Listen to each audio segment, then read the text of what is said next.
நான் ஸ்ரீரங்கம் ரவி. இந்த 2015ஆம் வருஷம் 12 ராசிக்காரர்களுக்கும் எப்படி அமையிறது, என்னெல்லாம் ஆப்பர்ச்சுனிட்டிஸ் இருக்குது, என்னெல்லாம் பிரச்சனைகள் இருக்குது, இந்த வருஷத்தில் உங்களோட உயர்வு எப்படி அமைஞ்சிருக்கு, குடும்பம் எப்படி அமைஞ்சிருக்கு போன்ற பல விஷயங்களை இதில் பேசலாம். இந்த 2015ஆம் ஆண்டு அப்படின்னு நம்ம எடுத்து பார்க்கும் பொழுது இந்த தொடக்கமே ரொம்ப பிரமாதமாக அமைஞ்சிருக்கு.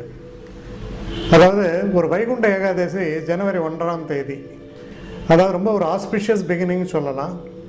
அந்த மாதிரி இந்த வருஷம் உங்களுக்கு தொடக்கமே அமைஞ்சிருக்கு. இந்த வருஷம் நடுவில் வரக்கூடியது அந்த ஏப்ரல் மாதம் 15ஆம் தேதி 14ஆம் தேதி சொல்கிறது தமிழ் வருட பிறப்பு சொல்லுவோம். அந்த வருடத்தின் பேர் மன்மத வருடம்னு பேர். இப்போ நமக்கு நடந்துட்டுருக்கிற வருஷம் ஜெய வருஷம்னு பேர்.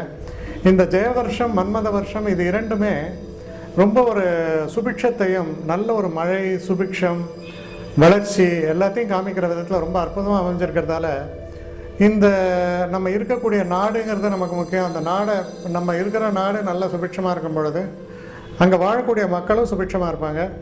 அந்த வகையில் பார்க்கும் பொழுது இந்த வருடம் ரொம்ப சிறப்பாக, அதோடைய பேஸ் சொல்கிறேன், ரொம்ப சிறப்பாக அமைஞ்சிருக்கு. அதில் இருக்கக்கூடியவங்களுக்கு பெரும்பாலும் நல்ல பலன்களே வரும் அப்படின்றத உறுதியாக நம்புகிறேன். இப்போ நம்ம 12 ராசிகளுக்கான பலன்களை பார்க்கலாம். கன்னிராசி முக்கியமான ஒரு விஷயம் என்னன்னா 6வது ராசியாக வருகிறது. இந்த ராசி தான் ஒரு மனிதனுடைய வாழ்க்கையில் வரக்கூடிய திருப்பங்கள் அப்படிங்கிறத சொல்லக்கூடிய ஒரு ராசின்றது இந்த கன்னிராசி.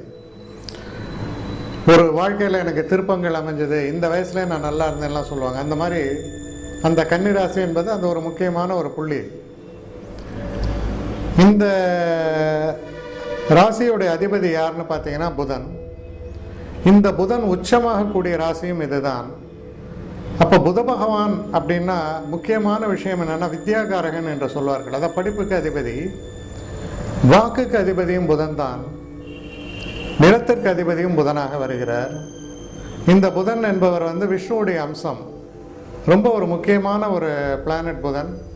இந்த புதனால் தான் தொழிலில் விருத்தி அடையணும் அப்படின்னும் பொழுது இந்த புதன் நன்றாக இருக்க வேண்டும். இன்டலெக்சுவல் எபிலிட்டின்னு சொல்லுவாங்க. அந்த இன்டலெக்சுவல் எபிலிட்டியை கொடுக்குறவர் யாருன்னா இந்த புதன். இந்த புத பகவானுடைய தன்மை இந்த கன்னிராசிக்காரர்களுக்கு சிறப்பாக இருக்கும். அதனால் பார்த்தீங்கன்னா எப்போவுமே செய்கிற தொழிலில் ஒரு இன்டெலிஜென்ஸு, செய்கிற வேலையில் ஒரு இன்டெலிஜென்ஸு, இதெல்லாம் இயற்கையாக ஒரு வரமாக பெற்றவர்கள்னு கூட சொல்லலாம். இந்த கன்னிராசிக்காரர்கள் ரொம்ப ஆனால் அதே நேரத்தில் ரொம்ப நியாய உணர்வோடு நேர்மையாக நடக்க வேண்டும் என்று நினைப்பவர்களும் கூட. இந்த கன்னிராசிக்காரர்களை பொறுத்தவரையில் இந்த ஆண்டு பார்த்தீங்கன்னா ஒரு அற்புதமான வருஷம்னு சொல்லணும். என்ன காரணம்? லாபஸ்தானம்னு சொல்ற இடத்துல தனத்தை தரக்கூடிய குரு அமர்ந்து இருக்கிறார். அப்போ பெரும்பாலும் பார்த்தீங்கன்னா இந்த கன்னிராசிக்காரர்களை பொறுத்த வரைக்கும் ஒரு நல்ல விடுவு காலம் என்பது ஒரு 2-3 மாதங்களுக்கு முன்பாக வந்திருக்க வேண்டும். அவங்களுக்கு ரொம்ப ஒரு நல்ல நேரம் நடக்கிறது. பணப்பிரச்சனை என்பது ஒரு முக்கியமான விஷயம். அந்த பணப்பிரச்சனை இருக்காது. சொத்துக்கள் வாங்குறது விற்கிறது இதெல்லாம் ரொம்ப ஒரு முக்கியமான ஒரு அம்சம். அந்த சொத்துக்கள் வாங்குவது விற்பது, அதில் நல்ல லாபங்கள் பெறுவது, வாழ்க்கையில் திடீர்னு ஒரு நல்ல திருப்பங்களை சந்திப்பது, இது எல்லாமே கைவர பெற்றவர்கள்னு சொல்லலாம் இந்த கன்னிராசிக்காரர்கள். இந்த நடப்பு ஆண்டு ஆரம்பத்திலேருந்தே பார்த்தீங்கன்னா ரொம்ப அற்புதமான ஒரு காலகட்டம். 7.5 நாட்டு சனி என்பதும் ஒரு முடிவுக்கு வந்துவிட்டது. அது சனி பகவான் 3ஆம் இடத்தில் சஞ்சாரம் செய்கிறார். அப்போ இந்த ஒரு நிலையை வைத்து பார்க்கும் பொழுது திருமணம் ஆகலை அப்படின்னு நினைச்சிட்டு இருக்கவங்களுக்கு அந்த திருமணம் கைகூடி வரும், அற்புதமான வரங்கள் வரும், வாழ்க்கையில் முக்கியமான மாற்றங்களை தரும். அப்புறம் பார்த்தீங்கன்னா இந்த மனசில் ஒரு தைரியம், தன்னம்பிக்கை, மற்றவர்களுக்கு வழிகாட்டக்கூடிய ஒரு தன்மை, இது எல்லாமே நிறைத்து தரக்கூடிய அளவுக்கு பிரமாதமாக அமைஞ்சிருக்கு. அப்போ நிறைய பேர் உங்கள்கிட்ட யோசனை கேட்பாங்க, இதை செய்யலாமா இதை செய்யக்கூடாதா கேட்பாங்க. உங்களை ஒரு குரு ஸ்தானத்தில் உங்களை மரியாதை கொடுத்து மதிக்கக்கூடிய அளவில் உயர்வு பெறுவீர்கள்னு கூட சொல்லலாம். அதாவது சொசைட்டியில் ஒரு நல்ல ஒரு நிலையை அடைவது, ஒரு ஒரு ஒரு ஒரு ஃபாரம் இருக்கலாம், இந்த இதுக்கு வந்த அசோசியேஷனுக்கு நீ தான் செக்ரட்டரி, நீ தான் பிரசிடெண்ட்டு. அது வந்து லாபம் என்று சொல்வதை விட அந்த இடத்துல வந்து உங்களுக்கு கிடைக்கக்கூடிய மரியாதை, அந்த மரியாதையை தரக்கூடிய வகையில் அமைஞ்ச ஒரு விஷயங்கள்லாம் உங்களுக்கு நடக்கிறது. அப்புறம் பார்த்தீங்கன்னா மனசில் வந்து ஒரு ஒரு கிளாரிட்டி ஆஃப் மைண்ட் சொல்கிறோம். எந்த விஷயத்தை செஞ்சாலும் எந்த விஷயத்துக்கு போனாலும் அதை கிளியராக புரிஞ்சுக்கிறது, குழப்பங்களை அகற்றுவது, அது ரொம்ப ரொம்ப இம்பார்ட்டண்ட்டு. அந்த குழப்பத்தினாலேயே பல விஷயங்கள் வந்து தட்டி போயிடும். அந்த குழப்பங்களை அகற்றக்கூடிய ஒரு மனோநிலை, இது எல்லாமே உங்களை கைவர பெறும் பொழுது நீங்கள் எந்த ஒரு விஷயத்தை எடுத்தாலும் அதை தனித்தன்மையோடு செயல்படுத்தி பெரிய அளவு வெற்றியை நீங்கள் அடைவதை யாரால் தடுக்க முடியும்? அப்படிப்பட்ட ஒரு நிலை.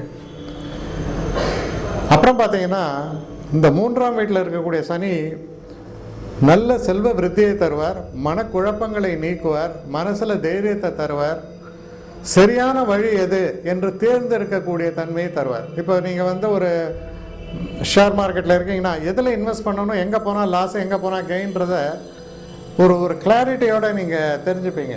அந்த அளவுக்கு உங்களுக்கு வந்து அந்த மனசில் அது நடைபெறும். அப்புறம் பார்த்தீங்கன்னா இந்த சனியானவர் பார்க்கக்கூடிய 9ஆம் இடத்தை பார்க்கும் பொழுது என்ன அப்படின்னு பார்த்தா தெய்வ நம்பிக்கை அதிகரிக்கும். அப்போது ஒரு நம்ம எதையுமே வந்து சாதிப்பதற்கு தெய்வ துணை வேண்டும்போம். அந்த தெய்வ துணை அதிகரிக்கக்கூடிய அளவுக்கு சில நன்மைகளும் சில நிகழ்வுகளும் உங்களுக்கு ஏற்படுத்தி தருவா. அடுத்த விஷயம் என்னென்னா வெளிநாடு போகிறதுக்கான ஒரு யோகம் ரொம்ப ஒரு பிரமாதமாக அமைகிறது. அப்போ வெளிநாடு போய் அங்கே நான் நல்லா இருக்கணும்னு நினச்சிங்கன்னா அந்த மாற்றங்கள்லாம் ஏற்பட்டுரும். அதோடு இல்லாமல் சுயமாக தொழில் ஆரம்பிக்கணும் அப்படின்னா அந்த மாற்றத்துக்கு சில பேர் உதவி செய்கிறது, அந்த மாற்றங்கள் நிகழ்வது போன்ற பல நன்மைகளையும் நிறைத்து தரக்கூடிய அளவுக்கு ரொம்ப சிறப்பாக இருக்குது முதல் 6 மாதங்கள். ஜனவரியிலேருந்து ஜூன் வரைக்கும் அந்த நேரம் போகிறதே தெரியாது. அடுத்தடுத்து உங்களுக்கு விஷயங்கள் நிலையை மாற்றுவது, ஸ்டேட்டஸ் சொல்லுவாங்க ஆங்கிலத்தில், அந்த ஸ்டேட்டஸை மாறுறது, புதிய வண்டி வாகனங்கள் வாங்குவது, திருமணம் நல்லபடியாக நடக்கிறது, புதிய உறவுகள் ஏற்படுவது, நம்ம எந்த ஒரு காரியத்தில் எடுத்தாலும் அதில் வந்து ஒரு சந்தோஷம், வெற்றி, சரியான நபர்களை சரியான நேரத்தில் சந்திக்கக்கூடிய வாய்ப்பு, இது அவ்வளோத்தையும் நிறைத்து தருது முதல் 6 மாதம். ரொம்ப அற்புதமான காலகட்டம். அதுக்கப்புறம் குரு 12ஆம் இடத்துக்கு மாறும் பொழுது எந்த ஒரு பிரச்சனையும் இல்லை, சில சுப செலவுகள் வந்து சேரும்னு சொல்லலாம். இப்போது உங்களுடைய மகனுக்கோ மகளுக்கோ திருமணம் செய்யணும், இல்லை கல்விக்காக நீங்கள் அவளை வெளிநாடு அனுப்புகிறீங்க, அதுக்கு ஸ்பான்சர் பண்ணுறீங்க, அதுக்கான ஒரு பண வசதி, அந்த பணத்தை முழு மனசோடு நம்ம செலவு பண்ணுறதுக்கான ஒரு நல்ல மனசு, ஒரு கஷ்டப்படவங்களுக்கெல்லாம் உதவி செய்யணுங்கிற ஒரு மனசு, அந்த மனசு மட்டும் இருந்தால் போகாது, அதுக்கான ஒரு தனமும் வேணும். அதுவும் சேர்ந்தே வரக்கூடிய ஒரு தன்மையை காண்பிக்கக்கூடிய ஒரு காலகட்டம். நிம்மதியாக இருந்தேன், பெரியவர்களுடைய ஆசீர்வாதத்தை பெற்றேன் அப்படின்லாம் சொல்லக்கூடிய ஒரு தன்மையை அடுத்து வரக்கூடிய 6 மாதத்தில் 12 சஞ்சாரிக்கக்கூடிய குரு செய்வார். அதோடு மட்டும் இல்லாமல் பெரிய மனிதர்களின் தொடர்புகள் ஏற்படும். அதனால் மனசில் வந்து ரொம்ப சந்தோஷங்கள்லாம் ஏற்படும். ஒரே ஒரு விஷயம் என்னென்னா அவையடக்கம் வாங்க, அந்த நாவடக்கம் அவையடக்கம் மட்டும் இருந்தாச்சுன்னா உங்களை மனிதர்கள் மாணிக்கம்னு நீங்கள் புகழத்தக்க அளவில், உங்களை எல்லாரும் வியந்து பாராட்டக்கூடிய அளவில் நல்ல மாற்றங்களையும் நல்ல தசைகள் நடக்கும் பொழுது பெரிய அளவு உயர்வுகளையும் தரக்கூடிய ஒரு அற்புதமான வருடமாக 2015 உங்களை பொறுத்த வரைக்கும் விளங்கும்.